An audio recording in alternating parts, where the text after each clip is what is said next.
కొన్ని సినిమాల్లోని పాత్రలు ఎప్పటికీ గుర్తుండిపోతాయి. అలాంటి పాత్రలు మళ్ళీ మళ్ళీ రావు అనుకుంటాం. బట్ అలా హిట్ అయిన రోల్స్ ను రిపీట్ చేయడం ఏ భాషలో అయినా కనిపిస్తుంది. రామ్ చరణ్, సుకుమార్ కాంబినేషన్ లో వచ్చిన రంగస్థలం సినిమా ఓ ఎపిక్ హిట్ గా నిలిచింది. రామ్ చరణ్ లోని నటుడిని ఫస్ట్ టైం చూపించిన సినిమా ఇది. సుకుమార్ కూడా ఫస్ట్ టైం ఓ మాస్ మూవీ చేయడం చూసాం. చరణ్ కెరియర్ లోనే బిగ్గెస్ట్ హిట్ గా నిలిచిన రంగస్థలంలో ప్రతి పాత్ర ప్రత్యేకంగానే కనిపిస్తుంది. కానీ రంగమ్మత్త పాత్ర ఇంకాస్త ఎక్కువ ప్రత్యేకం. ఇలాంటి పాత్రలు చేయాలంటే కూడా ధైర్యం ఉండాలి. ఆ ధైర్యం చేసింది కాబట్టి అనసూయ కెరియర్ లోనే ఇది ఓ బెస్ట్ క్యారెక్టర్ గా మిగిలిపోయింది. నిజానికి ఈ పాత్ర కోసం సుకుమార్ చాలా మంది మాజీ హీరోయిన్లను సంప్రదించాడు. వాళ్ళెవ్వరూ చెయ్యమన్నారు. బబ్లీ బ్యూటీ రాశిని ఫస్ట్ ఆప్షన్ గా అనుకున్నాడట సుకుమార్. కానీ కాస్త ఎక్స్పోజింగ్ చేయాల్సి ఉంటుంది కాబట్టి నో చెప్పిందట. ఫైనల్ గా అనసూయకు వచ్చిందా రోల్. వచ్చిన ఆఫర్ ను అద్భుతంగా వాడుకుంది అనసూయ. సమంత తర్వాత ఆ రేంజ్ ఇంపాక్ట్ ఉన్న పాత్రగా నిలిచిపోయింది.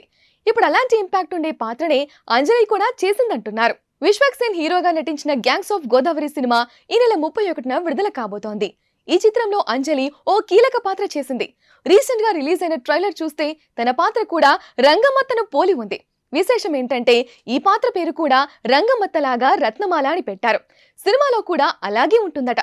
హీరోకు సపోర్ట్ గా నిలుస్తూ అతని అన్ని ఎమోషన్స్ ను షేర్ చేసుకునే విలేజ్ లేడీ క్యారెక్టర్ అంటున్నారు. తనకు పెళ్లి కాదు, మనసులో హీరో ఉన్నా బయటకు చెప్పుకోలేని సిచ్యువేషన్ లో ఉంటుందట. అతని కోసం ఏం చేయడానికైనా వెనకాడనట్టుగా ఉంటుందని టాక్.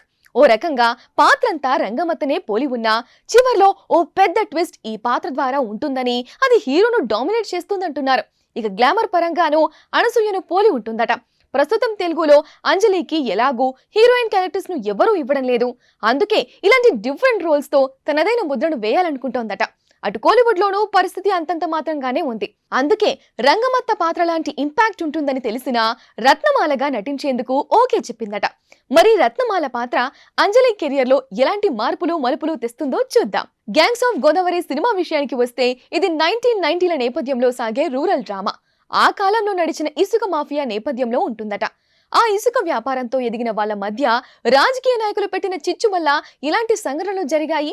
దానివల్ల లంకా రత్నాకర్ అనే వాడి లైఫ్ లో ఎలాంటి మార్పులు వచ్చాయి అనే పాయింట్ తో సాగుతుందని ట్రైలర్ చూస్తే అర్థమవుతుంది. ఇక మెయిన్ ఫీమేల్ లీడ్ లో నేహా శెట్టి నటించింది. ఇప్పటికే విడుదలైన పాటలు చూస్తే తన గ్లామర్ ఈ సినిమాకు పెద్ద ప్లస్ కాబోతోందనిపిస్తోంది. మరీ మూవీతో తనకు మరిన్ని ఆఫర్స్ వస్తాయేమో చూడాలి.